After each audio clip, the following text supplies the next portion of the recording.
Hello la famille, j'espère que vous allez bien. Alors, on va parler de notre sœur Dame Traoré concernant la situation de son terrain. Donc, à la suite de cela, ces différentes victimes et M. Cissé sont rendus du côté du ministère de la Construction pour entendre leur version des faits. Donc, ils ont écouté leur écoute et étudié leur dossier. À la suite de cela, le concerné de la vente de terrain, M. Komé Bakari, s'est rendu lui également pour entendre sa version des faits. À la suite de cela, il y a eu un communiqué du ministère de la Construction et dans ce communiqué, on lit et on comprend tout de suite que les documents qui ont été présentés par M. Komé Bakari lors de la vente sont des documents authentiques. Donc c'est vraiment avec beaucoup de tristesse cette situation, mais en même temps c'est un message à faire passer au ministère de la Construction de trouver une situation par rapport à la situation de notre sœur Dame Traoré et du cas aussi de M. Cissé, puisque à la suite de cela, il y a eu plusieurs témoignages qui ont témoigné du cas du même problème avec ces mêmes vendeurs du nom de M. Komé Bakari. Alors moi, déjà dans cette vidéo, c'est déjà d'évacuer certaines questions qui doivent être clairs parce qu'en Côte d'Ivoire, à preuve du contraire, les personnes qui sont habilitées à vendre des terrains, ce sont des personnes qui ont normalement des sociétés en Côte d'Ivoire, jusqu'à preuve du contraire. Donc, si ce ne sont pas des chefs d'entreprise, donc des agences, ou bien des opérateurs économiques, il y a une traçabilité. Donc, M. Komé Bakari, moi, c'est la question que je pose au ministère de la Construction. M. Komé Bakari, quand il vend les terrains, il se présente en tant que quoi? Nous, on devrait savoir déjà cette dénomination parce que jusqu'à maintenant, je n'ai pas eu de version qu'il est un chef d'entreprise ou un opérateur. Il se présente comme une personne lambda qui a des documents d'ACD et qui se présente donc auprès des particuliers pour vendre des terrains. Donc nous, on aimerait savoir d'abord ce monsieur Komé Bakari, il se présente en tant que quoi?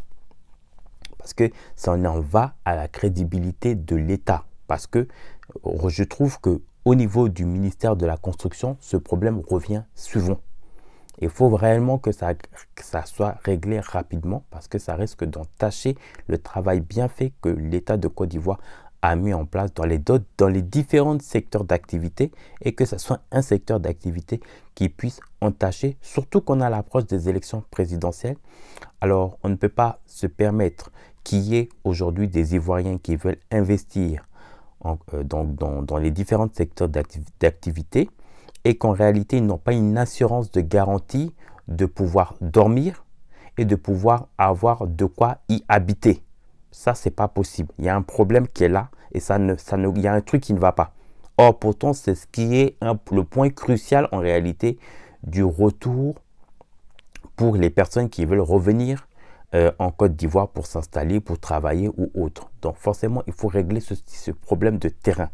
Donc, à un moment donné, le ministère de la Construction a sa part de responsabilité.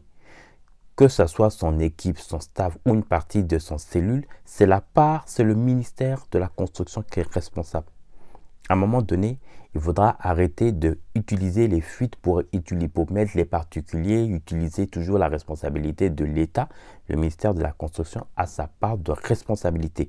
Il faudrait que des dispositions soient mises en place pour protéger les biens des terrains aux propriétaires vraiment sur le terrain, de manière vraiment réelle sur le terrain. Je ne parle pas de mots ou de discours. Je suis en train de parler des choses de manière réelle. Parce qu'à un moment donné, il ne faudrait pas que ce cas de Dame Traoré se poursuive à l'approche des élections présidentielles. Parce qu'à un moment donné, on va directement cibler les responsabilités.